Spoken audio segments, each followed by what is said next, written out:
The Wilderness Within You, Day 8, the Wednesday of week 2. We have several Bible readings.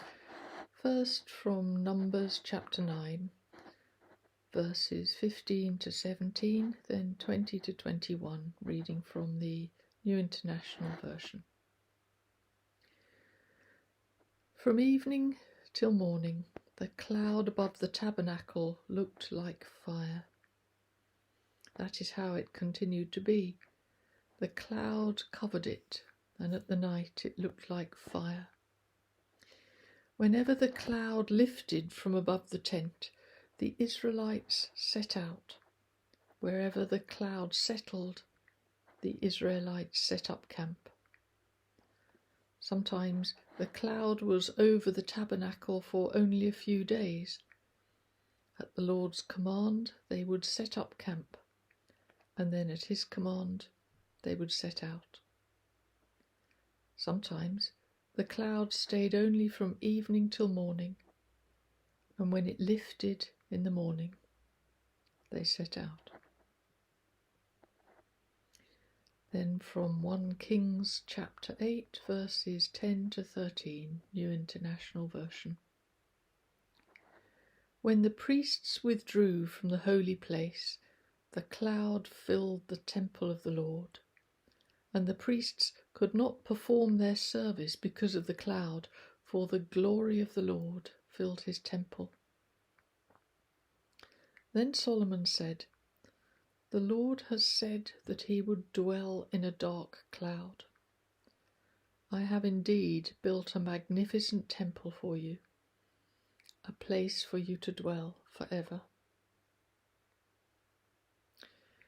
From the book of Job, chapter 36, verse 29, again the New International Version.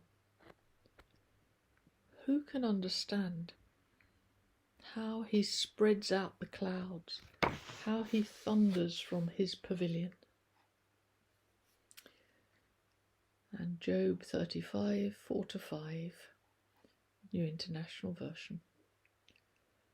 I would like to reply to you and to your friends with you. Look up at the heavens and see. Gaze at the clouds, so high above you.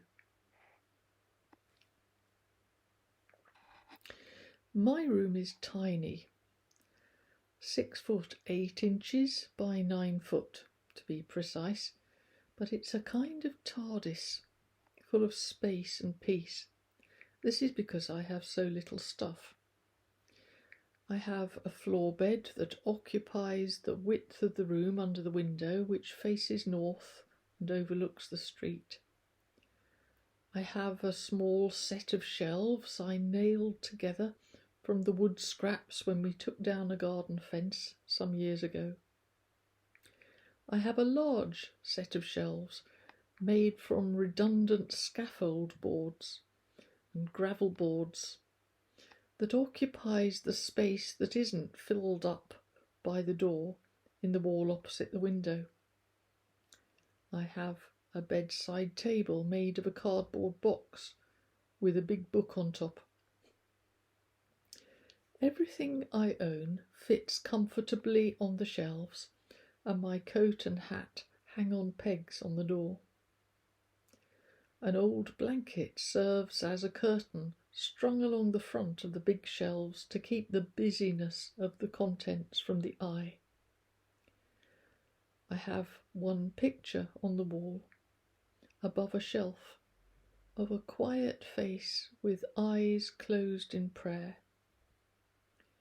On the shelf below it is an olive oil lamp made on Mount Zion, the kind Jesus used to have when he lived at home with Mary and Joseph in Nazareth. I spend a lot of time in this room. It is to me like a monk's cell. It's where I work, think, pray, read and sleep. During the day, the pillows of the bed range along the wall sofa style, and a beanbag either end completes it into a comfy nest where friends can sit and chat. And that's where we are today. One of us sitting at either end of this bed under the window. Because it's a floor bed, you can't see the street through the window when you sit here, only the sky. Jesus has been listening to me complain. I have been mentally wringing my hands about the inexorable spread of concrete across the landscape. Will there be no blade of grass left? Don't they know that trees protect us against both drought and flood? Haven't they understood that trees are the lungs of the earth? Cars and concrete everywhere. What will become of us? The trees slow down the movement of water through the landscape, so the falling rain settles into the thirsty earth and replenishes the aquifers. The trees shelter us against the heat of the sun and release cooling moisture into the air, so we don't need air conditioning. Without trees, there is only desert, concrete desert in our case, where the rainfall runs off in flash floods. The earth is dying, drowning and thirsty and choked and poisoned, and we have done this.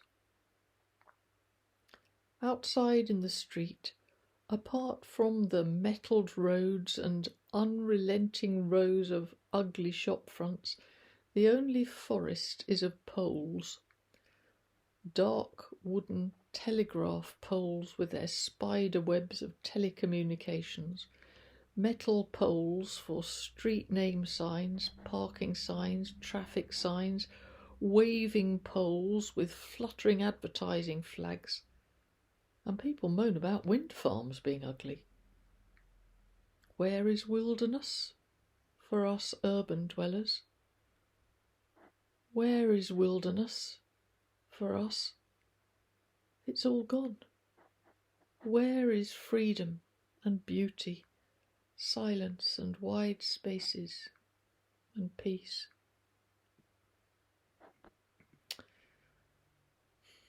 Jesus has been quietly contemplating me as I launch this diatribe at him. But as I finally run out of words and sit glaring at him hopelessly, he turns his head towards the window and sits looking at the sky. It is early morning, the household not up for breakfast yet. In the distance, you can hear traffic and the sound of the bus engines in the depot along the road. A dog barking. The running feet of an early rising toddler in the house next door. But mostly, in these first hours of the day, the world is still. The sun has risen but less than an hour ago. Through the window, I watch what he is watching, the pageant of passing clouds, majestic, slow, freighted with glory. Here and there, azure and sapphire peep in ragged triangles through the sublime procession. Great mountainous cumulus ships reflect the newborn sun in golden glory, and their topmost ranges shine resplendent in purest radiance of light. Scudding along below them, shredded tissues of violet storm cloud run before the wind. Magnificence, beauty, peace, open and wild, spacious and free, slow, pure. The extravagance of clouds draws my soul up out of my body and drenches my thoughts with purity. While earth remains, this gift of beauty. He says nothing. He just sits quietly, watching the clouds.